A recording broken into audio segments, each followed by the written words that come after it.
भारत की अक्षय ऊर्जा यात्रा में एक महत्वपूर्ण मील का पत्थर साबित करते हुए देश के प्रमुख B2B ग्रोथ प्लेटफॉर्म आयोजक इन्फार्मा मार्केट्स इन इंडिया ने आज India renewable energy India REI expo के 18वें संस्करण का शुभारंभ किया। इसके साथ ही the battery show India TBSI के तीसरे संस्करण का भी सह आयोजन किया गया। नेट जीरो प्राप्त करने के लिए मार्ग का निर्धारण की थीम पर केंद्रित यह 3 दिवसीय आयोजन 30 अक्टूबर से 1 नवंबर 2025 तक हो रहा है। भारत में स्वच्छ ऊर्जा पारिस्थितिकी तंत्र में वैश्विक सहयोग, नवाचार और निवेश को बढ़ावा देने का लक्ष्य रखता है। होती है तो जब एनर्जी रिन्यूएबल एनर्जी बढ़ेगी, सोलर पैनल बढ़ेगा, तो लैंड कहाँ से लाएंगे और किस तरह से इसको कोई टेक्नोलॉजी है कि उसको पैनल को छोटा किया जाए? पैनल्स एफिशिएंट हो रहे हैं, तो जिससे उसी पैनल का साइज़ कम हो रहा है, या कह सकते हैं कि उस साइज़ के पैनल से ज़्यादा बिजली पैदा हो रही है। उसके अलावा जो और टेक्नोलॉजीज़ हैं, एग्री PV का एक आ रहा है कि नीचे इसमें खेती होगी और उसके ऊपर उसे पैनल लगाया सकते हैं। उसके अलावा पानी पे प्रोजेक्ट्स हमारे यहाँ मध्य प्रदेश में एक 278 मेगावाट का प्रोजेक्ट एक ऑलरेडी चल रहा है, जिसमें कि पानी के ऊपर पैनल्स लगाए गए। कोई टेक्नोलॉजी है गवर्नमेंट के पास, कोई अडॉप्ट कर रही है विदेश से कोई, कि जिससे कि और पैनल को और छोटा किया जा सके? लगातार काम चल रहा है। साइंस तमाम जो इंजीनियरिंग कॉलेजेस होते हैं, लैब्स होते हैं, वहाँ पे काम लगातार चल और इम्प्रूवमेंट हो भी बहुत रहा है उसमें, पर और होने की संभावना ऑफ कोर्स है। और टेक्नोलॉजीज भी हैं, जो तमाम टेक्नोलॉजीज पे काम हो रहा है इसमें। सर, गवर्नमेंट सरकार ने कोई ऐसा प्लानिंग किया है अगले 5 साल के 10 साल के लिए, क्या कोई टारगेट्स वगैरह फिक्स करिए सोलर एनर्जी के लिए? या हाँ, काफ़ी टारगेट्स हैं और हम जैसे यूपी के एक प्रोजेक्ट ऐसे भी लगा रहे हैं जो MP और UP दोनों को बिजली देगा, 6 महीने MP को, 6 महीने UP को। ठीक है सर। रिन्यूएबल एनर्जी में किस तरह से देश किस ओर बढ़ रहा है, मतलब गवर्नमेंट की क्या इनिशिएटिव्स हैं इसको बढ़ाने के लिए? So the capacity is going up, the technology is going up and the cost is coming down. All of a sudden renewable energy, जैसे मनोज सर ने अभी पहले ही बताया था आपको कि renewable energy में ऐसा अभी स्थिति आया है कि वो जो cost of renewable energy is cheaper than the cost of thermal power. So that being the case, there is a lot of future towards it and mostly क्या है कि ये sustainable nature का होता है, इसमें ज़्यादा कुछ प्रदूषण नहीं रहता है, तो उस हिसाब से renewable energy is the next big thing that is going to happen in the country. Challenges क्या क्या हैं?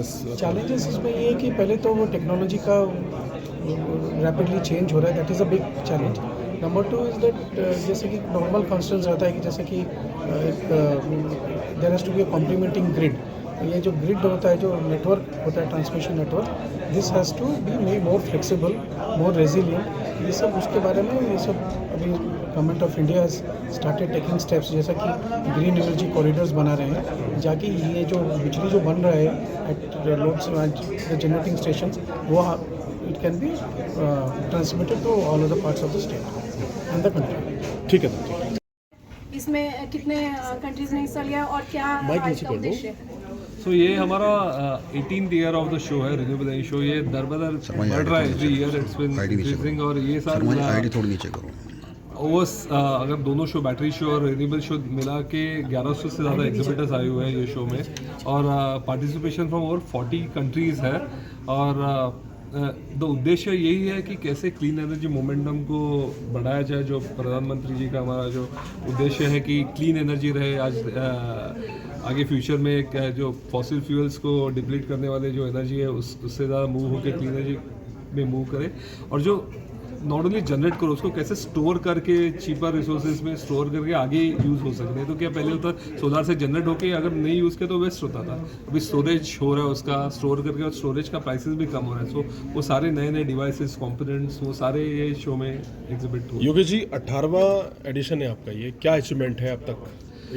आई think this is the largest ever show, we are very happy that's growing. और ये अगर मैं पिछली साल से देखूँ, ये पिछली साल से 25% ग्रोथ किया है। ये इतना बड़ा शो पे ऑलरेडी ग्रो करना है, it shows that the sector is growing, बहुत डिमांड आ रहा है।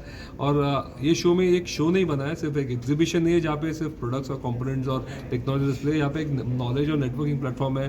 गवर्नमेंट अपने तरीके से आती है, नॉलेज डिस्कशंस होते हैं, हम लोग अलग अलग इन्वेस्टर जोन्स के, सो हम लोग ने बहुत कुछ किया हर एक एलिमेंट को कवर करने के लिए शो। योगेश जी, मेरा एक सवाल है, आज भी हम बैटरी के लिए दूसरे देशों पर डिपेंड है, जबकि हम आपके यहाँ मैन्युफैक्चरिंग तो है, बट इसकी क्वालिटी में कहीं ना कहीं दिक्कत आती है। आई थिंक ये हम one of the late starters है ये सेक्टर में। Germany and all the countries are way ahead in this because उन्होंने पहले इवॉल्व किया था, बट अभी हमारे यहाँ पे नई मैन्युफैक्चरिंग आ रही है जिससे हमारे यहाँ पे वो हिसाब से बनना चालू हो गया। सो आई थिंक अब 5 साल में देखो India will be a really super power in this sector. क्योंकि कहीं ना कहीं जब मैन्युफैक्चरिंग इंडिया में ही होगी बैटरी की तो कॉस्ट में बहुत फ़र्क आएगा। डेफिनेटली होगा। अभी क्या फिलहाल असेंबल हो रहा है, अभी वो मैन्युफैक्चरिंग भी होने चालू हुए हैं उसके कंपोनेंट्स। चैलेंजेस क्या है रिन्यूएबल एनर्जी के क्षेत्र में? चैलेंजेस तो अभी देखा जाए तो देयर इज डिमांड को मीट करने के लिए देयर इज नाउ, अगर आप फर्स्ट ऑफ ऑल एलएमएम आ गए। इनिशियली क्या हम लोग बहुत डिपेंड है इंपोर्ट्स पे।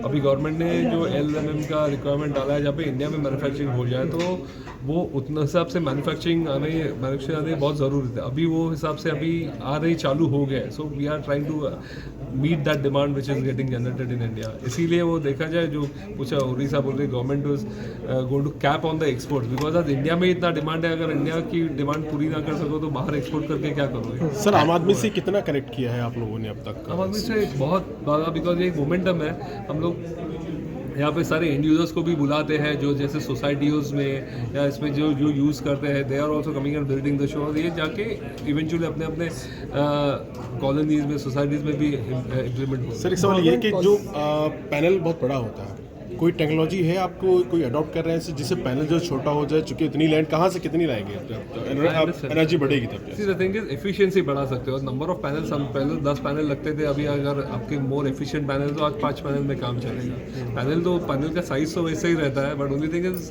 Panels are getting more efficient, power generation is increasing, wastage is reducing, battery storage is coming in. So आज पैनल 10 पैनल लेके आप आज रात को क्या करोगे? तो अभी स्टोरेज का भी अगर इक्विपमेंट लोगे तो रात को भी आपको पावर मिलेगी।